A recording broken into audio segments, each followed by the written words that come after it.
You'll probably remember the 1992 cult classic film Death Becomes Her, starring Meryl Streep, Bruce Willis, and Goldie Hawn. It was a box office hit, but a critical dud. It, however, did become beloved specifically by the LGBTQ community, who have kept it in the public zeitgeist. It has shown up in RuPaul's Drag Race and in different drag queens' music videos and routines. It's become much beloved. So it's no surprise that they turned it into a Broadway musical. I have had the good fortune to see this new production, starring Megan Hilty, Jennifer Simard, and Christopher Sieber, not only once, but actually 4 times. By turn of fate, I'll explain why in a minute. And I think it's truly something remarkable. I think they took all the good stuff that was so beloved from the film and amped it up 200% to make it something new and fresh and even better. And as I sat there for the 4th time, I kept thinking to myself, gosh, there's actually some really deep lessons in this. There's some really poignant thoughts that I would love to go deeper in. And I think most people won't realize it. In fact, when I was reading some of the reviews, I think the New York Times said that it was really quite shallow. And I disagree. I actually think it touches on some really profound life truths that hit home for people. I think the reason it has been so beloved and so embraced by the LGBTQ community in particular is it deals with some really deep themes around aging, toxic beauty culture, the value we place on youth and the invisibility that comes as we all grow older, the feelings of our own mortality and what really matters in life, companionship, love, connection. And so I thought it would be useful to just kind of dive into this, talk about what I think this musical is doing so well, and explore how we can take those messages home into our own life to live better, more consciously, more aware, more joyfully, because we're all going to die. Well, unless you drink a magic potion that keeps you alive forever. We're all going to die. And so how do we make the most of this time that we have on this earth?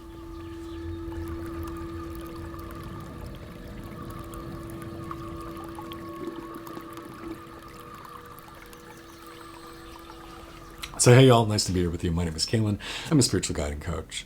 So I grew up loving the movie Death Becomes Her. When I was a kid, 8, 9, 10 years old, I would watch this VHS tape on repeat. First time I watched it as an adult, I was actually a little taken aback. I'm like, I can't believe my parents let me watch this. This is really dark and sexual. But as a little kid, I don't know. I loved it.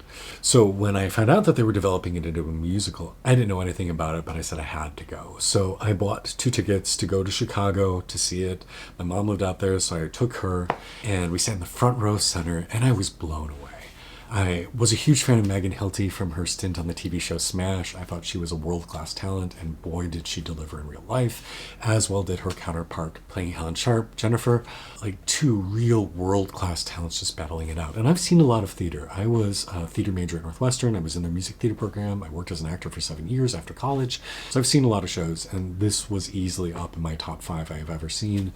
I thought they nailed everything perfectly. I told my husband he needed to go see it. When it opens in New York, let's go together. So we bought tickets, took a 5-day trip up to New York in September, went to go see what ended up being the second preview, and were a little disappointed to find that Megan Hilty was sick that night, and so we saw her understudy. I told him he wasn't getting the full experience, so we went back 2 nights later while we were still in town, got to see it, and he agreed. She was something special, totally changed the caliber of the show. And then just last week, we had some friends who said, hey, we're going to go see it. Do you want to come with? And I was like, yes, of course, I'll see it again. So we took the train up to New York, spent the night, saw the show, and came back down. So excited to be here tonight. It's really so amazing. You have to come check it out. And I have no regrets. I have no regrets about seeing it 4 times. And there's a lot of great theater going on in New York right now, so there's shows I would love to go see in addition to, but I will say seeing it 4 times was totally worth it. It still continues to knock my socks off.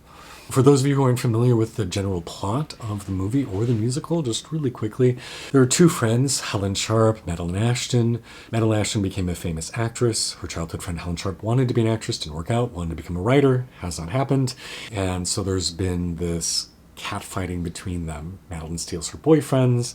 Helen is the smart one. So there's just this delicious tension between them. Madeline steals Helen's current fiancé, Dr. Menville, and they get married, which causes Helen to go insane. She ends up in an insane asylum and then decides she'll give her life purpose by murdering Madeline Ashton. The story skips forward a few years. Madeline is aging. She is losing all of her star power. She gets invited to a book launch party of Helen, and Helen shows up looking glamorous and beautiful and young and thin and gorgeous, and Madeline is taken aback. Ernest is in lust with her, and Madeline decides to accept the invitation to drink a magic potion that will make her young and beautiful forever. And then the rest of the story takes place where Madeline and Helen decide to try to kill each other. Since they have both, it turns out, drunk the potion, they cannot die. So one ends up with her head bashed in, the other with a giant hole in her stomach. They have to be turned into glamazon zombies by their shared lover, Ernest, who has been drinking himself into a stupor and uses this kind of as a wake-up call to escape. And basically the movie ends, the play ends with them saying, oh, we're going to be alive forever, but we have each other. Now, where I think the play succeeds in a way so beautifully that wasn't really present in the movie was the amount of levity, joy, and love shared between these characters. In the movie, Goldie Hawn and Meryl Streep are really toxic, really cruel with each other. And you don't ever get the sense they actually like each other all that much.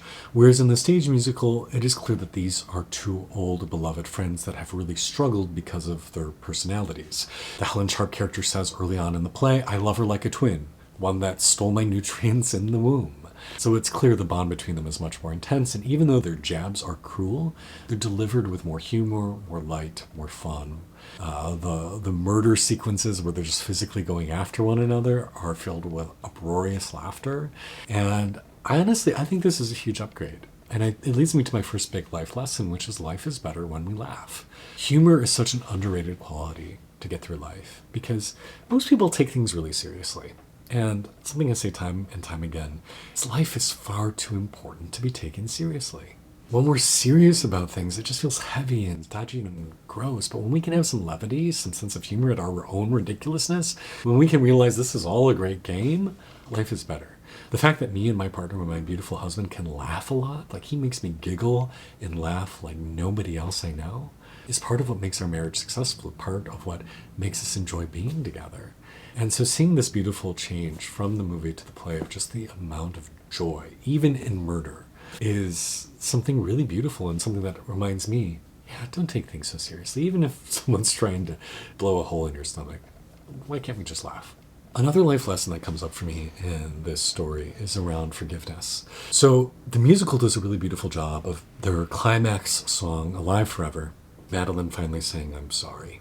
And in the movie, there is a moment of, I'm sorry, and I'm sorry too, they say to each other. But I don't know how sincere they are. They're still kind of nasty people.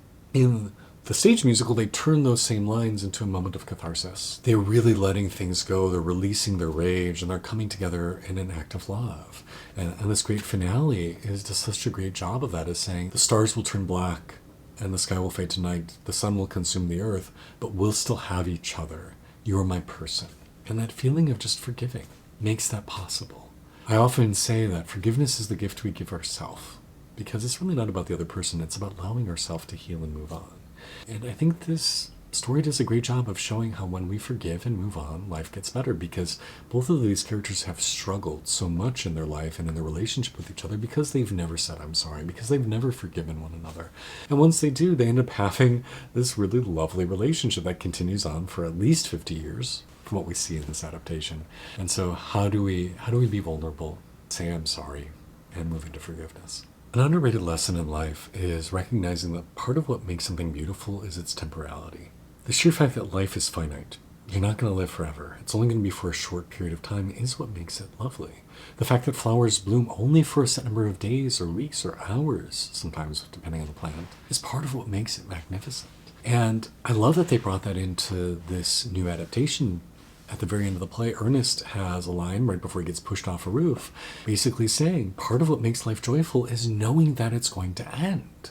And I think that's something we're very scared of in our contemporary world. We want things to constantly be young and constantly be growing and constantly be thriving forever and ever. But do you know what are the only cells that resist dying and that just constantly want to grow and grow? They're cancer cells.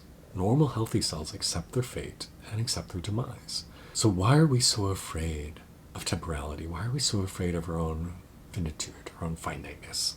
I think there's some really deep questions in that. Another lesson we see here is the value of friendship. These two women in this story are at each other's throat for most of it until they realize that what has made their life meaningful hasn't been the men that they've loved or have stolen from each other. It's not their career success. It's the fact that they have a friend that they can count on. There's a really wonderful book that came out not too long ago called Platonic by Marissa Franco. And one of the things she argues in the book is while our primary partnerships are so important, we also need friends. It is not just enough to have a lover, a partner, a husband, a wife. We also need our friend groups because they provide a benefit that cannot be ever replaced.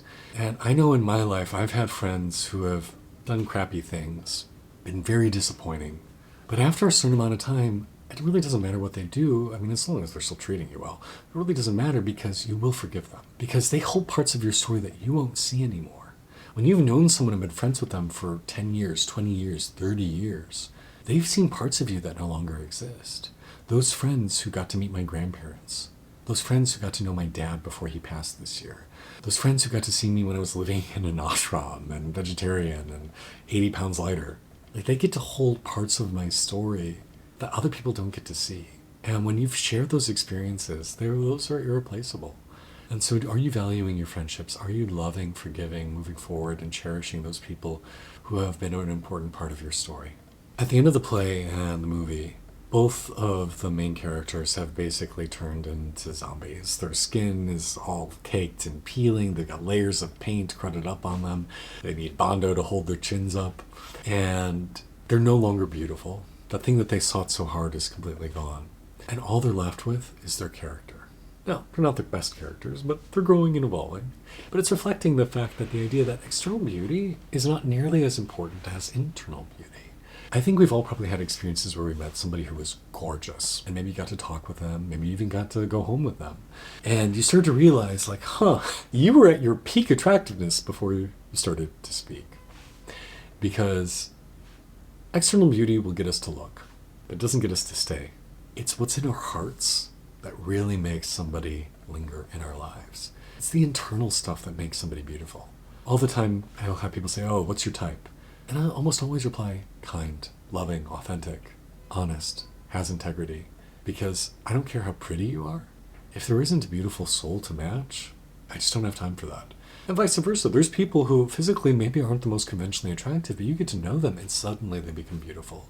Suddenly like, gosh, you are gorgeous because of that inner light shining out.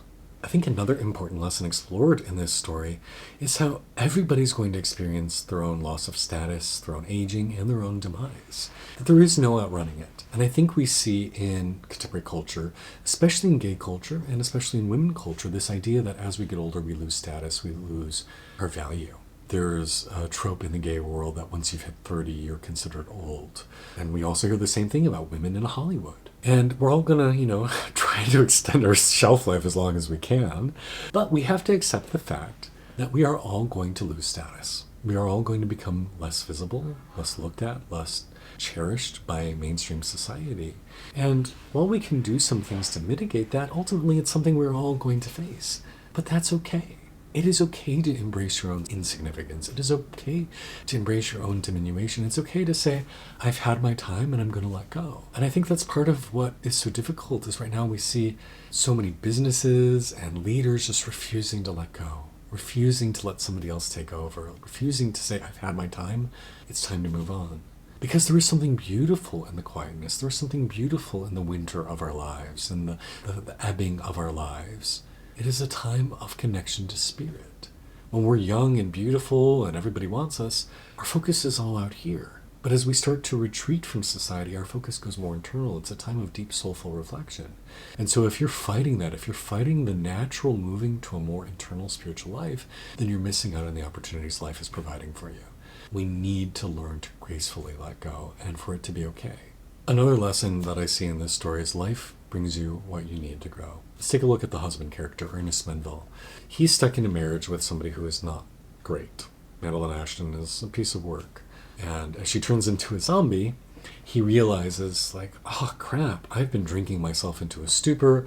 I'm deeply unhappy. I need to make a different life choice. One of the things I see for people is when hardship comes, it can do two things. It can shut us down, or it can crack us open. Sometimes those wake-up calls, those difficult things that come into our life are actually the catalysts for personal growth. I'm a big believer that life brings us what we need. And so we see in this story, hey, these really difficult situations. My wife is dead, yet she's still living. My ex-girlfriend now has a giant hole in her stomach. Terrifying stuff. but saying, you know what? I promise to love you till death. You're dead. I need to make different life choices. I'm going to stop drinking. I'm going to stop shutting down, and I'm going to start living again. So can we see the blessing in the difficult things that come up? Can we see, hey, maybe there's a reason for everything? Maybe this is what I needed for my journey? Would Helen and Madeline been able to develop the emotional maturity that we start to get glimpses of by the end of the story had they not gone through this terrible endeavor together? I don't know. But to really see the lesson in everything and to be grateful for everything that comes into our life is an advanced spiritual skill. One of the most beloved aspects of these stories, too, is that the characters go full attack mode on each other. The play does a fabulous job of this with fight choreography and stunts and heads getting knocked off and being thrown downstairs and an acrobatic, amazing parallel bar routine. But I think this highlights there's value in rage sometimes. Sometimes when you've just kept everything locked up, you just need to let it out. You need to scream and shout. You need to tear your hair. You need to just like, I'm going to rage for a little bit. And I think sometimes people say, oh, I'm spiritual, I'm evolved, I don't get angry, I don't show emotions in that way. That's crap. Sometimes you really need to unbottle your anger. And we see these characters are able to start their healing journey because they finally admit this simmering rage that they've had for each other for years and years, and that ultimately leads them to where they need to go. Something I always pay attention to is how do individuals treat others that they deem as being lesser, whether it's a waiter, a maid, an intern, a new hire. If somebody is deemed as having lower status, how are they being treated? Because don't judge somebody by how they treat who they perceive to be their equals. Judge them by how they treat those who they think don't matter. In the musical, they've added this amazing character called Stefan, who's Madeline Ashton's assistant. He's played by the very talented Josh Lehman, and he is continuously abused by Madeline. And in the second act, he's finally fired after years and years of servitude. And his song that he sings is saying, once my NDA expires, I'm going to write a tell-all book. Your passwords are all bitch, bitch. You just realize how much he suffered. I think it's really important that we view every single person on this planet, every sentient being, not just humans, but animals and plants, as being worthy of respect and dignity. And when I see people who think they can get away with treating others as being lesser and proving their insignificance, I just think those people are nasty. I want every person, everything in existence, to be treated with respect. And I think that's a good sign of spiritual evolution, where you recognize the sentience and value in all life. Hierarchy is not real. We are all deserving of respect, dignity, and love. One more lesson that I noticed from this play, I think they do a really great job. We've highlighted the fact that the movie has been beloved by gay audiences, and one of the opening numbers for this musical is, I do this for the gays, this whole damn show is for the gays. They know who they're speaking to. We are not meant to be all things to all people. We will resonate for some and not for others. And so when you know who your audience is, when you know who you're speaking to and who will find you valuable, that's when good communication occurs. So the fact that this musical announces right from the beginning, hey, we know who's loved and supported us. Everything in here is going to be for you. And in that number, we see rainbow dancers and assless chaps. We see Judy Garland and Cher and Celine Dion impressions. We see Dorothy costumes, Victoria costumes, high kicks, costume changes, rapid costume changes. Like, it's all the stuff that part of gay culture, and it just makes it very clear, like, who is this for? And I think that's brilliant, because when you know who you're trying to communicate with, that's when good communication occurs. If you're trying to be all things to all people, you're not going to head home. But when you speak to people specifically, that's where the magic happens. We've already brought up the idea of toxicity of beauty culture and the obsession with youth that we see in the media, and we see in entertainment, we see in social media. But one of the lessons I think the musical provides is this idea of stepping outside of society. Now, Madeline and Helen are forced out of society because they're dead and they're peeling and they're gross looking. They have to give up their careers, they have to give up their relationships, their money, they have to give up everything. But at the end of the musical, we see that they actually have each other, that they've actually found some level of contentment and joy. I'm a big believer that sometimes in order to have a meaningful, joyful life, we have to really examine what are the values society has given us and choose to disassociate from some of them. The way that society is set up is not making us happy, well, joyful people. Oftentimes it's making us sick, obsessed with things that don't matter, caught up in a rat race that really ultimately has very little value. So what happens instead if we start to choose our own value system? I think we all start to go through this at some point if you're on a developmental journey of reevaluating what society tells us versus what you choose for yourself. Another surprisingly deep lesson we see articulated in this musical is the price we pay for acceptance, the price we pay to be young and beautiful. For these main characters, it's a horrible price tag. They have to wander the earth forever as zombies. But even before this, we see them willing to undergo dangerous cosmetic procedures just in the pursuit of youth and fitting in, of getting attention. And I think we see that also in this world. We see all the time social media influencers undergoing things that sometimes have horrible consequences, where they end up disfigured, or they end up just looking strange, or they spend all their money or are in chronic pain. Like, there's a huge price to pay to try and keep up with this game. And again, I'm not saying that there's anything wrong with wanting to extend your time in the sun, to want to appear and feel more vibrant and youthful. By all means, do those things. But just recognize there is a price you're paying, and recognize that this is a game that will ultimately be lost. Because we're not going to stay young and beautiful forever. We are all going to have our own process of aging, and that's okay. It's one of the things I've been reframing in my own mind, is saying aging is a privilege. In a healthier world, getting older would be something to be celebrated. Like, wow, you made it to 60, you made it to 80, you made it to 100, that's amazing. Rather than it being, oh my gosh, I'm losing opportunities, I'm losing my audience, I'm losing people who want to engage with me, I'm losing people who want to touch me. That we should be gaining as we get older, not losing. All right, so this was a lot to take in, but I think it's a fabulous story with a lot of depth, and I wanted to defend it a little bit. So hopefully this inspires you to start seeing the spiritual lessons and things that you maybe didn't think of as being entirely spiritual. But for me, I think there can be wisdom anywhere if we just know where to look. If you're a fan of the movie or have seen the Broadway play and love it, drop in the comments what are some of your takeaways and how has it inspired you. And if you enjoy conversations like this, maybe consider joining me on a retreat or in a workshop or working with me one-on-one to help go deeper into the things going on in your life. Thank you again for your time. I'm Kalen. Much love and blessings to you.